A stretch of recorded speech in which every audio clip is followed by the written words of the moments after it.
Assalamualaikum warahmatullahi wabarakatuh. Saya Yelda Nur Ahmadiani dari SMP Negeri 267 Jakarta, calon guru penggerak angkatan ke-7 dari Provinsi DKI Jakarta.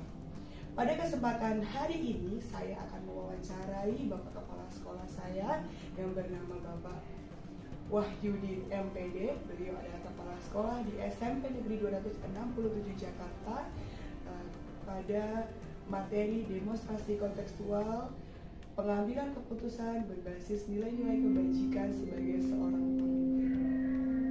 Baik, Bismillahirrahmanirrahim. Assalamualaikum Bapak. Waalaikumsalam warahmatullahi wabarakatuh. Bagaimana keadaannya hari ini? Apakah sehat? Alhamdulillah sehat, kabar baik. Semoga Bu Hilda juga sehat ya keluarganya. Amin. Bapak, mohon izin saya dari pendidikan calon guru penggerak angkatan ke-7. Hari ini saya mendapatkan tugas untuk mewawancarai Bapak pada materi demonstrasi kontekstual yang akan berhubungan dengan modul 3.1, yaitu adalah pengambilan keputusan berbasis nilai kebajikan sebagai seorang pemimpin. Ya, mohon izin Bapak, nanti pada saat wawancara saya akan memberikan beberapa pertanyaan, mohon izin untuk dijawab. Baik, Bapak. Tentu saja pada saat Bapak sudah di sini kan Bapak udah hampir 3 tahun ya Pak ya, saya di sini bersama dengan Bapak gitu. Tentu saja hal-hal yang berkaitan dengan sekolah tidak semuanya itu mulus ya Pak ya. Pasti penuh dengan tantangan, ada problematika gitu ya. Nah, kemudian Pak, selama ini Pak, bagaimana nih Bapak dapat mengidentifikasi kasus-kasus yang merupakan dilema etika atau bujuk moral Pak yang biasa sering terjadi di sekolah gitu Pak? Oke, baik. Untuk mengidentifikasi kasus-kasus yang berkaitan dengan dilema etika, yang pertama tentunya kami mengajak para wakil dan staf khususnya untuk mengidentifikasi masalah-masalah yang terkait dengan etika tersebut. Setelah identifikasi, kita diskusikan mana yang lebih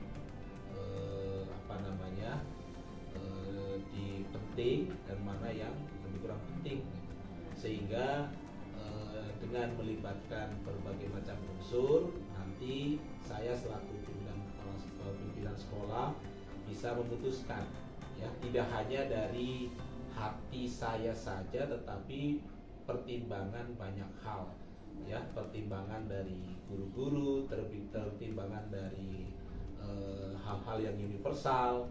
Nah, itu tentunya kami libatkan teman-teman kita juga, gitu, supaya keputusan yang saya ambil tidak sepihak. Kadang-kadang keputusan yang diambil oleh satu orang bisa saja salah, gitu, merugikan orang lain. Baik, luar biasa. Berarti Bapak di sini untuk menyelesaikan masalah tidak hanya sendiri ya Pak ya, tetap melibatkan dari tim manajemen terutama, kemudian diturunkan kepada Bapak Ibu guru yang lain. Jadi menjadi keputusan dan kesepakatan bersama gitu ya Pak ya. Baik, luar biasa sekali Bapak. Bapak kemudian nih Pak, selama ini nih bagaimana Bapak menjalankan pengambilan keputusan di sekolah gitu, terutama pada kasus-kasus di mana ada dua kepentingan nih Pak yang sama-sama benar atau sama-sama mengandung nilai kebajikan atau sama-sama pentingnya gitu Pak. Ya. Baik, untuk mengambil keputusan yang tadi sama-sama benarnya, sama-sama pentingnya, kita lihat dari aturan yang berlaku, peraturan-peraturan yang berlaku. Kemudian ya contohnya misalnya ada mutasi nih, ada guru mutasi misalnya, pengen mutasi karena rumahnya jauh. Sementara untuk mutasi tentunya mempermudah Bapak Ibu guru tersebut. Namun sementara guru di SMP 267 masih membutuhkan misalnya. Nah, tentu ini sama-sama ini ya. Nah, bagaimana dilematis? tentu ini kita harus cari jalan keluar. Baik. Ya, sebelum kita putuskan tentu kita cari jalan keluar, baik untuk Bapak Ibu guru yang mau mutasi tersebut, mengupayakan bersama-sama kita juga pimpinan mengupayakan supaya sama-sama kepentingannya terpenuhi. Misal contohnya guru yang bersangkutan bersama-sama sekolah mencari penggantinya, siapa tahu ada yang mau di sini. Jadi seperti itu, ada solusinya tetap. Jadi tidak ingin memaksa harus di sini karena untuk kebaikan semuanya. Jadi tentunya kita sesuaikan dengan peraturan yang ada, kemudian kita juga diskusikan. Insya Allah semua masalah itu pasti ada penyelesaiannya. Itu saya kira seperti itu. Baiklah Bapak, kemudian nih Pak, setelah tadi sudah didiskusikan, dimusyawarahkan gitu ya Pak ya, kemudian langkah-langkah apa sih, prosedur yang seperti apa nih yang biasa Bapak lakukan gitu? Jadi kan dalam menyelesaikan permasalahan itu kan berarti kan ada step-stepnya ya Pak ya. Betul. Bagaimana Bapak untuk menjalankan langkah-langkah atau prosedur yang Bapak untuk memberikan keputusan yang tepat gitu Pak? Baik, langkah-langkahnya atau prosedurnya yang pertama tentu kita identifikasi dulu ya masalah tersebut. Kita cari penyebab masalah tersebut ya melalui tadi berbagai macam sumber ya. Kita tidak hanya mencari dari satu sumber, mendengarkan dari satu sumber saja, tetapi kita mencari sumber-sumber yang lain. Setelah kita dapatkan dari sumber-sumber tersebut, maka kita bisa mendiskusikan dengan teman-teman wakil dan staf. Kemudian kita lihat permasalahannya sejauh mana, kita lihat pedoman yang ada, peraturan yang ada, barulah kita kemudian setelah didiskusikan kita panggil kita putuskan. Kemudian tetap kita juga panggil ibaratnya yang bersangkutan yang bermasalah, kita tetap panggil apakah menerima atau tidak apa yang kita putuskan dari kita. Saya kira itu. Jadi tetap yang bersangkutan juga bisa memberikan sanggahan apa supaya tidak tidak sepihak memberikan keputusannya. Berarti prosedur yang Bapak lakukan ternyata sudah begitu rinci banget ya Pak ya.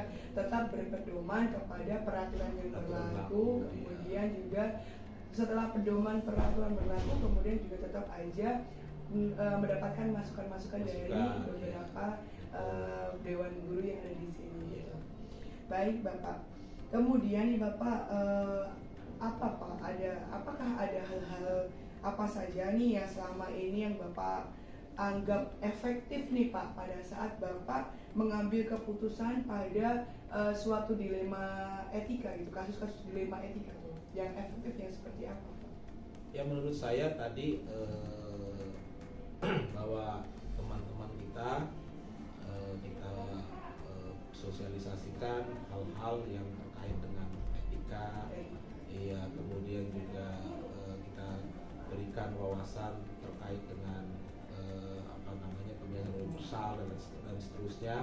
Tentunya dengan seringnya kita memberikan pengetahuan yang seperti itu, kemudian juga sering didiskusikan, maka tentunya teman-teman bisa memahami. Demikian juga terhadap siswa maupun orang tua, tentunya kan tidak hanya guru tapi orang siswa dan orang tua juga kita berikan sosialisasi tentang peraturan-peraturan gitu, sehingga ketika ada permasalahan mereka bisa menyadari kesalahan dan ini di mana.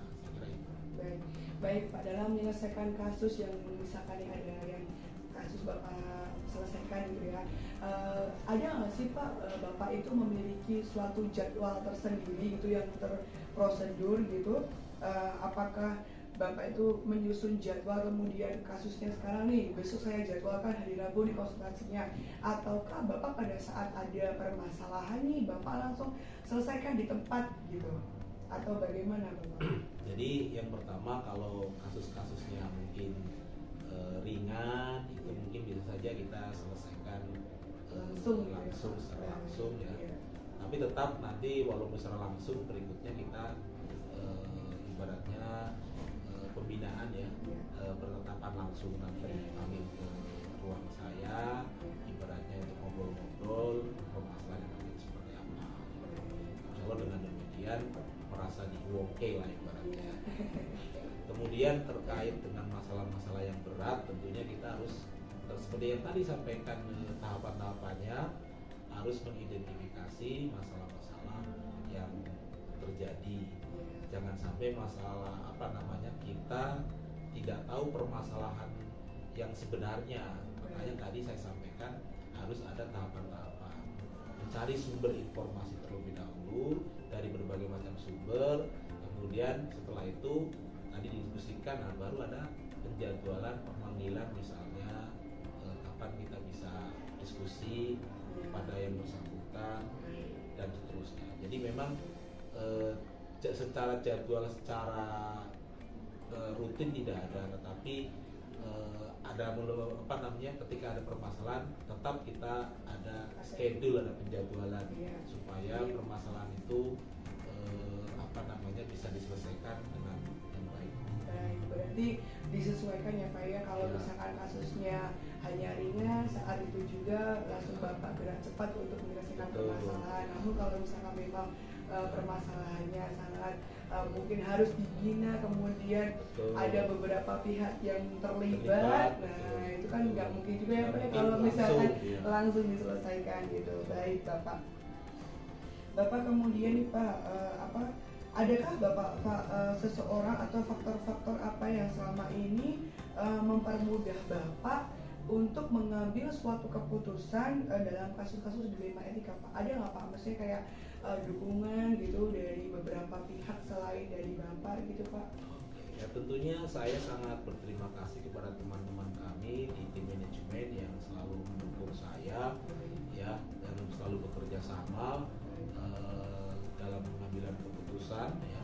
Tidak hanya tim manajemen tapi juga komite dan teman-teman guru yang selama ini cukup mendukung apa yang saya putuskan bersama-sama. Karena yang saya putuskan tentunya bukan keputusan secara pribadi dari saya, karena sudah melewati berbagai macam tahapan yang tentu melibatkan teman-teman juga.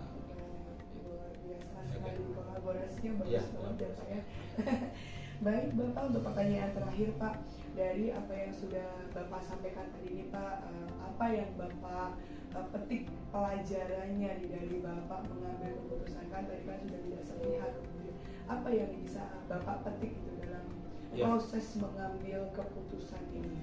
Tentunya kita itu sebagai komunitas yang pendidikan, khususnya kita dalam mengambil keputusan ya tentu budaya demokrasi harus dipentingkan ya.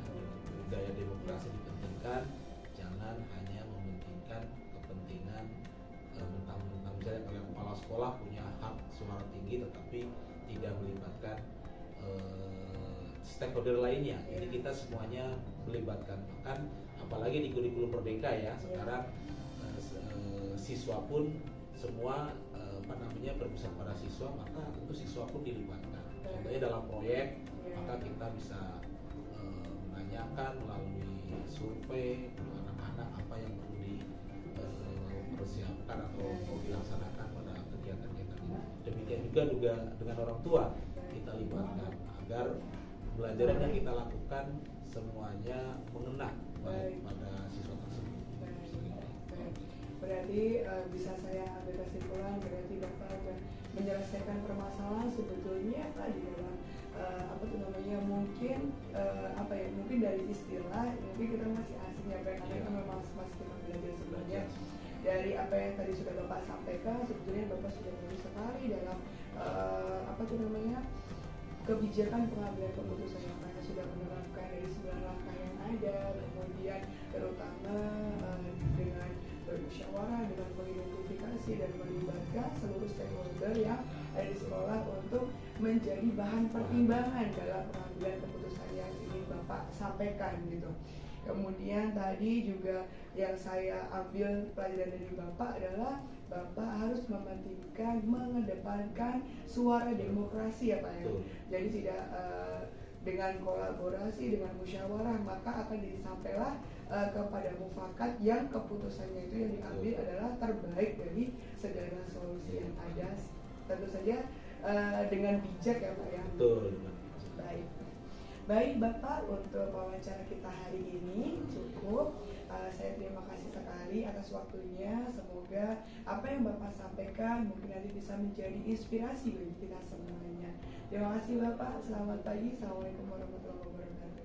Waalaikumsalam warahmatullahi wabarakatuh. Baik. Baik, semoga sukses selalu untuk Bu Hilda dalam rangkaian calon guru penggerak ya. Semoga sukses. Amin. Terima kasih Bapak. Baiklah, demikian wawancara dari pengambilan keputusan berbasis nilai kebajikan sebagai seorang pemimpin di SMP Negeri 267 Jakarta. Terima kasih atas perhatiannya. Assalamualaikum warahmatullahi wabarakatuh. Waalaikumsalam warahmatullahi wabarakatuh. Oke, bismillahirrahmanirrahim. Assalamualaikum warahmatullahi wabarakatuh. Waalaikumsalam warahmatullahi wabarakatuh.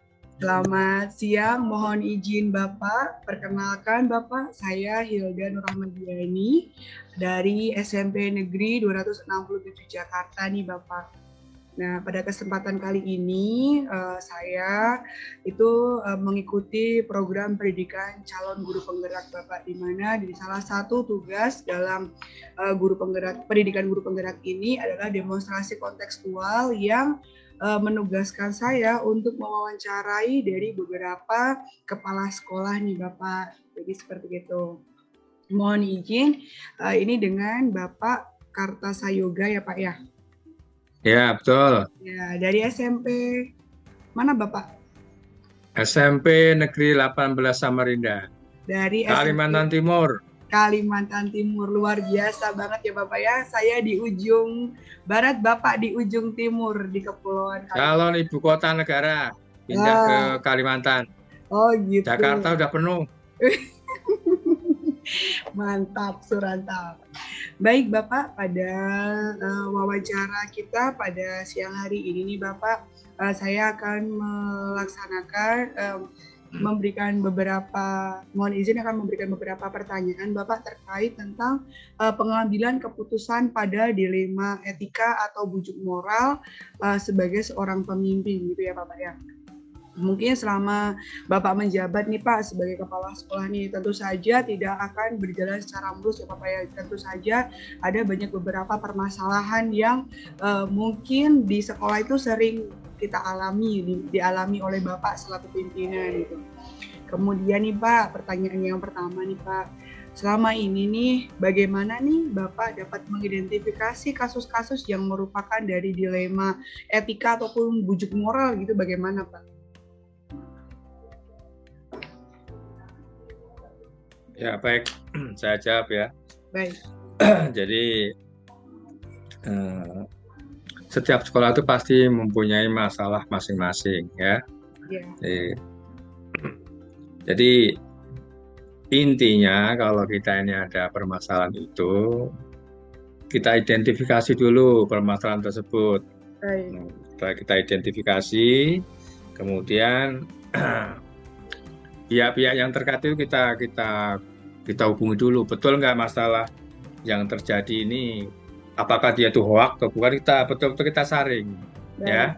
Kita panggil yang bersangkutan. Jangan-jangan dari ngomongan orang-orang yang mungkin tidak senang kan, itu kan bisa jadi fitnah. Jadi yang penting kita klarifikasi yang bersangkutan. Setelah kita klarifikasi yang bersangkutan, kemudian paling kita ada diskusi secara personal dulu lah, ya. Kalau bisa diselesaikan secara kekeluargaan, ya diselesaikan secara kekeluargaan. Jangan sampai hal itu bisa menyangkut nama baik personal maupun sekolah, ya. Intinya adalah kita ini komunikasi yang intens dulu ya. Itu. Mengkonfirmasi gitu ya Pak ya. Apakah ya. betul, apakah salah gitu ya Pak ya. Ya itu, jangan kita itu langsung menerima laporan-laporan dari orang-orang yang mungkin bisa jadi dia menjatuhkan guru tersebut, bahkan bisa jadi dia mengadu domba. Ya, itu. Ya. Baik. Itu yang betul-betul kita identifikasi lah. Ya, baik, terima kasih Bapak. Baik Bapak, setelah diidentifikasi ya Bapak ya tadi sudah kemudian nih Pak, bagaimana nih, misalkan kan sudah diidentifikasi gitu ya Pak ya, kemudian bagaimana nih Bapak menjalankan pengambilan keputusan di sekolah Bapak nih, terutama untuk kasus-kasus di mana misalkan nih Pak ada dua kepentingan yang sama-sama benar nih, atau sama-sama mengandung dari nilai kebajikan, atau contohnya seperti ini Pak, sebetulnya Bapak menolong si A ini bagus, tapi Bapak menolong si B juga bagus nih Pak, jadi ini di sini tuh Bapak tuh ada di antara dua dilema nih, di dalam dilema etika nih. Apa yang Bapak akan menjalankan pengambilan keputusan yang seperti apa nih Pak? Ya, kita ini kan bekerja sama dengan masyarakat. Ya, tidak bisa kita ini semena-mena mengutamakan kepentingan pribadi, jangan ya. Ada orang tua yang mampu di bidang membantu katalah finansial, tidak apa-apa. Itu termasuk kategori memperlancar proses apa yang diinginkan sekolah. Nah, jadi orang-orang yang seperti itu Mas justru Pak kita dukung, tidak boleh kita hambat ya. Jadi memang kita selaku kepala sekolah paham-paham saja ya. Itu sifatnya personal, rahasia yang tidak bisa diutarakan secara umum ya. Jadi ada orang-orang yang seperti itu ya pasti kita dukung ya kan. Masa sekolah mau dibangun keramik, masa nggak kita dukung kan? Nah itu pastilah ya. Jangan kita ini melihat tingkat prestasi siswa. Kalau orang tuanya seperti itu ya itu merupakan suatu hal yang luar biasa bagi saya. Ya. Berarti langkah-langkahnya adalah tadi Bapak sudah menjalankan suatu komunikasi, bermusyawarah gitu ya Pak ya, kemudian pada saat permasalahan Bapak sudah mengidentifikasi terlebih dahulu ya Pak ya, ditimbang mana yang benar, ditelusuri gitu ya.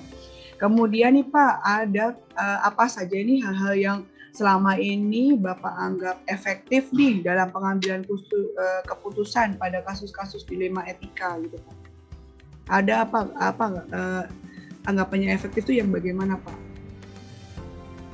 Yang pertama gini aja, satu, jangan terpancing pada isu-isu hoak itulah.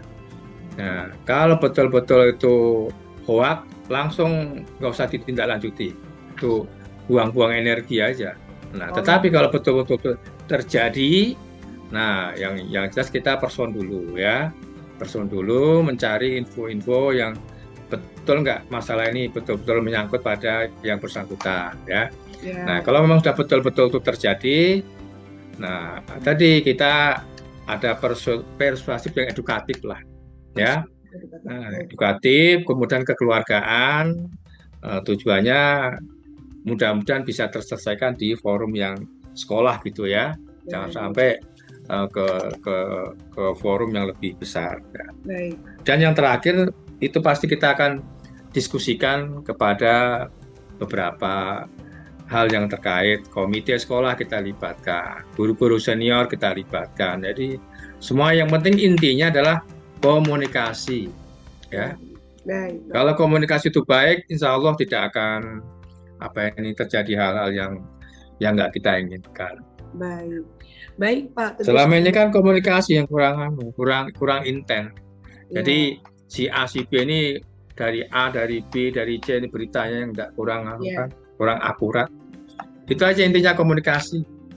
Masalah apapun pasti kalau dikomunikasikan, insya Allah akan selesai. Baik. Baik Pak, tentu saja di dalam pengambilan keputusan pada saat proses musyawarah ataupun pada saat berkomunikasi tentu saja ada beberapa tantangan ya Pak ya, antara tim pro dan tim kontra ini.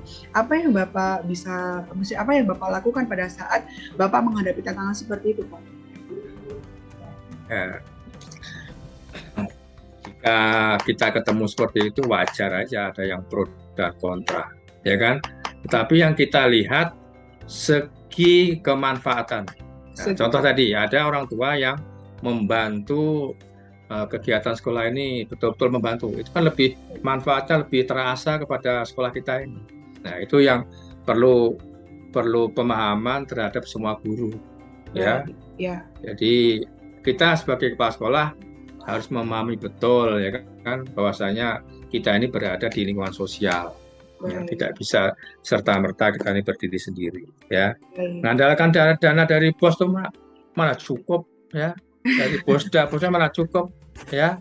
Justru ini orang tua yang seperti ini yang kita cari. Nah, baiklah Bapak, berarti tetap setia Bapak ya. Kemudian nih Pak, setelah sudah menghadapi tantangan, itu berarti kan Bapak di situ sudah menimbang dengan suatu nilai kebijakan-kebijakan yang mungkin di situ yang mengandung unsur kebenaran gitu ya Pak ya. Kemudian nih Pak, pada saat Bapak nih menyelesaikan ada suatu permasalahan nih Pak, Bapak apakah menyelesaikan permasalahan itu secara langsung nih, misalkan hari ini ada masalah hari ini juga harus diselesaikan, atau Bapak memiliki jadwal tersendiri Pak pada saat untuk menyelesaikan permasalahan yang Bapak hadapi gitu?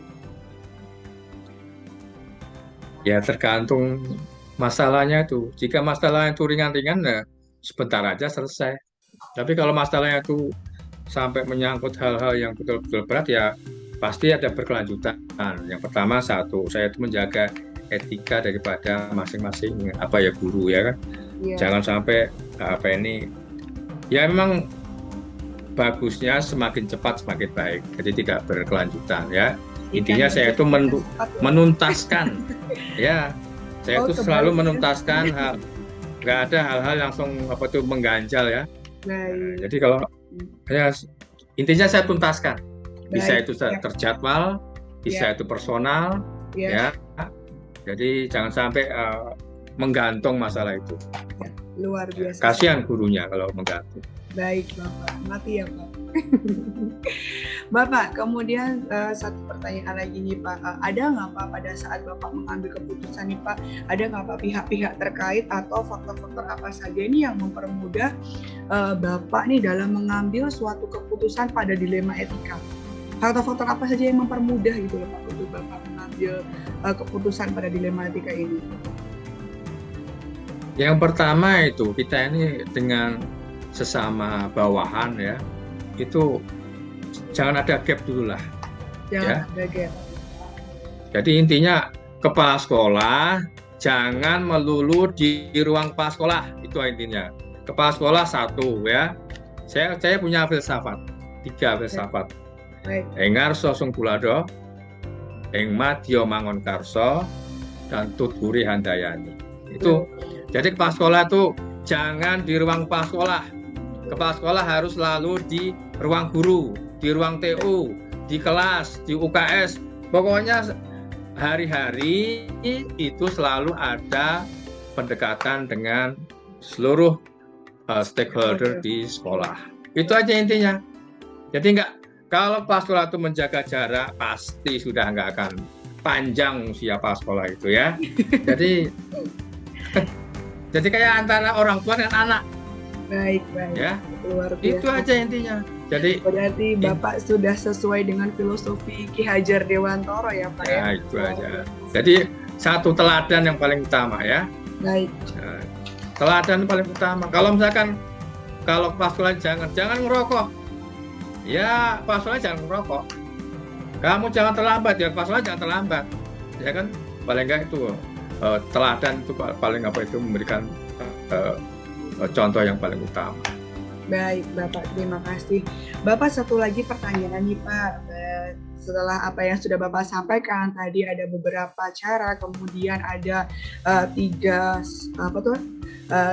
kata yang Bapak pegang teguh gitu ya Pak ya. Apa yang Bapak bisa petik gitu Pak dari sebuah pembelajaran dalam Bapak bisa mengambil keputusan di dalam penyelesaian tentang dilema etika ini Pak? Pelajaran apa yang bisa Bapak ambil? Intinya kita ini bekerja itu yang baik itu aja inilah. Jika kita ini bekerja dengan baik, sesuai dengan aturan, insya Allah tidak ada kok yang nama kesulitan itu tidak ada. Ya. Kalau ada masalah, nih kita diskusikan baik-baik. Kalau misalkan buntu, ya kita serahkan aja kepada yang ahlinya lah. Ahlinya dalam arti nih si A ini punya kejahatan narkoba, ya kalau kita bisa tolong ya kita tolong, kalau enggak ya kita serahkan ke pihak narkoba. Jadi intinya kan kita ini intinya satu lah, berkolaborasi dulu ya. Jangan sampai kita ini dengan bawahan jangan sampai memberikan kesan yang kurang melindungi lah. Ya. Baik Bapak, terima kasih atas hari ini wawancara kita. Ya. Terima kasih, sangat menginspirasi. Salam untuk keluarga di Kalimantan dari kami dari Jakarta. Assalamualaikum warahmatullahi wabarakatuh. Waalaikumsalam warahmatullahi wabarakatuh. Ya, selamat untuk SMP Negeri 260 Jakarta ya. Ya. Semoga sukses ya. Amin. Dan lancar ya. Terima kasih.